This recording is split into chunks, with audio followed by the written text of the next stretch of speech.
of his daughters. And he's not going to stop trying to be with those girls.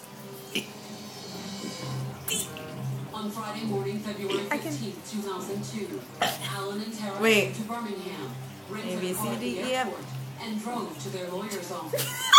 Alan and Tara were here from Maryland that weekend, or into that week, for depositions relating to the child custody case.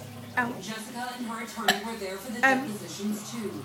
And considering how fiercely Jessica and her ex had fought over custody of their children, things went well.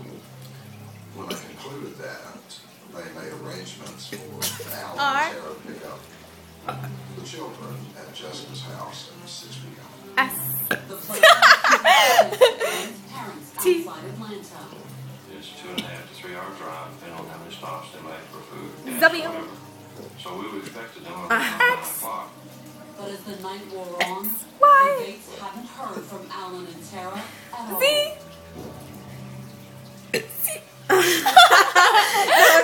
Weird. Okay, so that was pretty good, wasn't it? Yeah.